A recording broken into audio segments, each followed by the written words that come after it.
Baik, di sini saya akan memperkenalkan diri saya terlebih dahulu.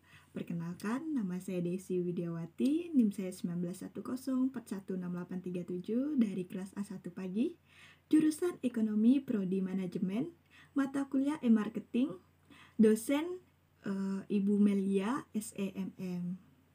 Baik, di sini saya mengambil salah satu produk yaitu Indomie. Apa itu Indomie? Indomie adalah merek mie instan yang diproduksi oleh Indofood CBP, anak perusahaan Indofood Indonesia. Indofood sendiri merupakan produsen mie instan terbesar di dunia dengan 16 pabrik. 15 miliar paket Indomie diproduksi setiap tahun. Indomie juga diekspor lebih dari 60 negara di dunia. Pasar ekspor utama Indofood termasuk Australia, Irak, Papua Nugini, Hong Kong, Timur Leste, Yordania,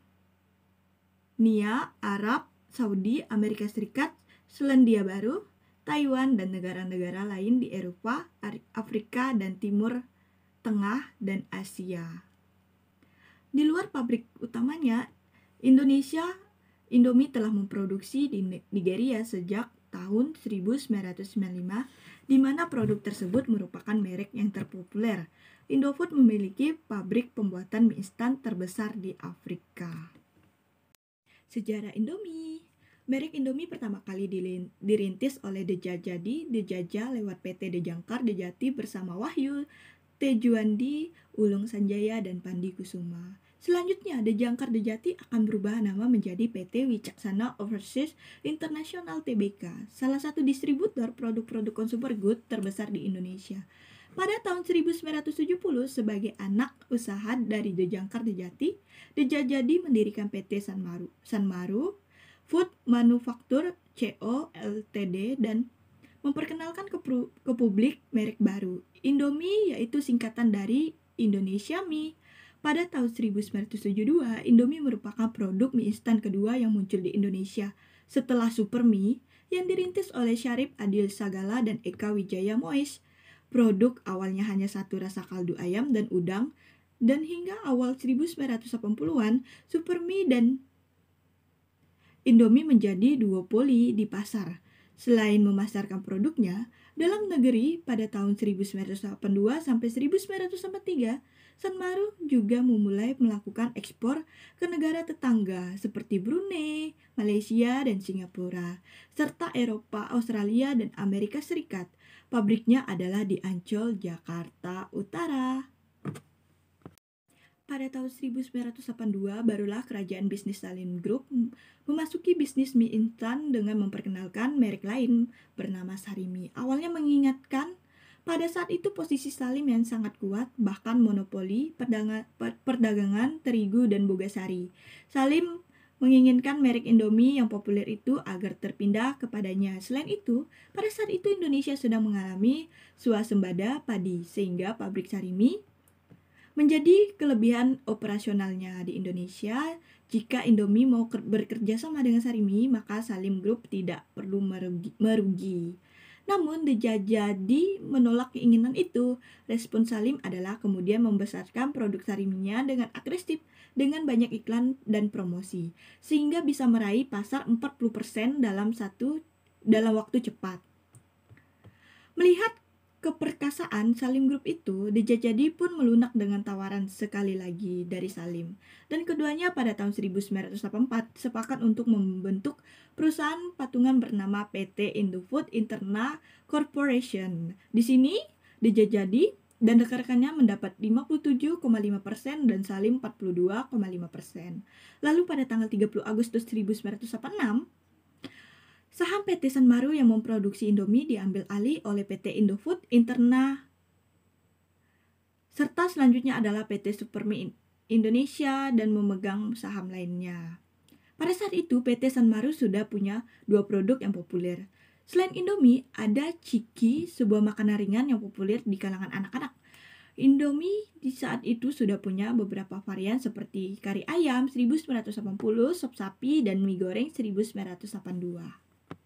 Pasca kejatuhan Orde Baru, Dejajadi tampak berusaha mengambil peluang dengan kondisi masyarakat yang tidak menyukai kronis Soeharto. Pada tanggal 17 Desember 1998, ia menggugat Indofood ke pengadilan karena ia merasa telah dipaksa menjual sahamnya dengan merek di PT Indofood Interna dengan harga rendah. Dijajadi juga menuduh Salim telah memanipulasi kepemilikannya saham agar sahamnya semakin mengecil.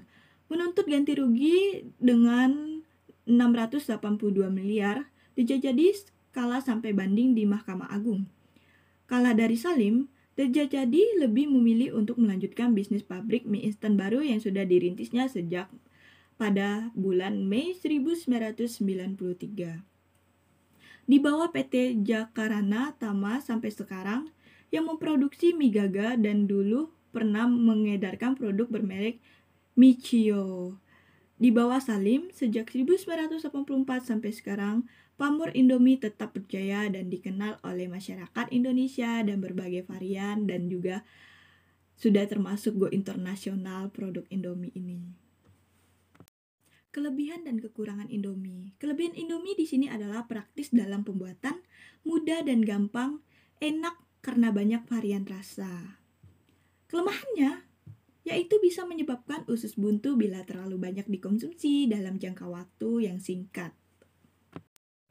Ancaman dan peluang pada Indomie. Yang pertama adalah ancaman, yaitu berbagai macam persaingan merek atau brand pada Indomie.